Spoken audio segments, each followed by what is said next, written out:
The obvious first question, really, your reaction to the events that you've seen today, culminating in relegation back to the Championship. Well, of course, I'm devastated. I'm devastated for everybody, really, involved in the football club. To get relegated is, and I've experienced it a number of times, is devastating for everybody, for the board, for the fans, in particular the fans, because if people have made mistakes, we know players make mistakes, and we know that the board have made mistakes, but the fans haven't. They haven't made any mistakes, probably up until today, and I can't defend the fans that have behaved quite appallingly. Is it dozens? Is it hundreds? I don't know. Is it the majority? Because if it is the majority, then I'd be left with no option really but to resign as chairman of the football club. How much does it hurt you when you hear fans calling for you to go? I can't tell you. I've not experienced it. I've been at clubs when fans have derided their chairman or their board, and I can't say that I really understood it until experiencing it today, and it is devastating because it's like your family turning against you. I thought we were all in this together. I thought we were battling relegation together. Having said all of that, a couple of things I think is important to stress, and that is you can understand their frustration at having won a game. I can recall we were leading 3-1, and the fans were terrific. Even at that time, Reading were 2-0 up, but still there was hope in everybody's hearts. But then you heard 3-0, and then you heard Fulham 1-0. You knew it was over, and I think the fans just, became hugely depressed and frustrated, and almost winning the game 4-1 was worse in a sense because they felt almost cheated. When you say the board has made mistakes, what has been the biggest single mistake? Well, boards do make mistakes. I mean, they're human. They do their best. The mistakes they made, probably the biggest mistake, was allowing the takeover bid to drag on for such an inordinate length of time. We should have said that there's a limit that the takeover bid must be completed in 30 days. Instead of that, we extended that 30 days to 3 months, 4 months, and of course you lose your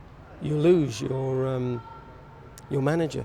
I mean, that's the main reason we lost our manager was because of those protracted negotiations, and our manager left. Steve Bruce left for Wigan. That has a devastating effect on a football club. But no one can say it would have been different had Steve Bruce stayed. No, there isn't. I mean, you could argue that we'd lost 7 of the last 8 games under Steve Bruce, and that we'd have got relegated. We could have been relegated like we were last time, 2 or 3 games before the end of the season. So yes, that's always a possibility. But I know that it is a devastating when you lose your manager mid-season. Different if you fire your manager mid-season. There's a difference. If you lose your manager mid-season, then there's a downside to that. However, the one redeeming feature to that was that we have the good fortune of bringing in arguably one of the best new management teams in football, in Roy and Andy, under the manager Alex McLeish. So relegation to the Championship won't mean the end of the road for Alex McLeish? Oh, certainly not. Certainly not. It's not Alex's fault. It might be the board's fault. It might be a number of reasons, but it wasn't his fault. And I would stand by that. No, he's the future of our football club. Where do you go from here then as a board? Still for sale? Every football club in the land is for sale because, to give you an example, if your club is in the middle of the Premier League and somebody comes along and offers, hypothetically, £100 million and promises to invest another £100 million, if you didn't sell, the fans would be ferocious towards you because you're actually holding their football club back. And of course you would also be, if you do care for your football club, that would also be wrong to not sell to somebody. Would we be able to say, oh, we're not for sale to Abramovich? I mean, you've got to sell to Abramovich because he would take your beloved football club forward further than you can take it. So, you know, it's a bit naive to focus on Birmingham City because all football clubs would have to be for sale to big investors. Are Birmingham City more difficult to sell because you are now a Championship club? Oh, of course.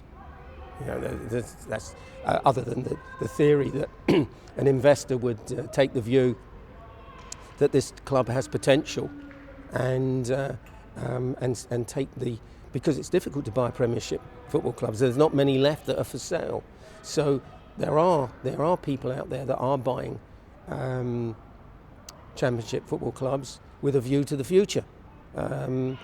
Derby is a classic example. They've been sold to people that believe that with their investment they can take that football club into the Premiership. One last question for you, Dave, because it's all very fresh, it's all very raw, and you're obviously almost talked down and very emotional. But how close are you to standing down as chairman? It's 3 hours ago since we lost the match and we suffered some rather unpleasant abuse. And I have to say at that time, I'm walking into the boardroom to resign as chairman because I felt that it was probably the right thing to do. I'm 3 hours on and I'm just beginning to wonder. And I'm hoping that by tomorrow morning I'm going to feel a lot better. Just like I did all those years ago when Barry Fry got us relegated.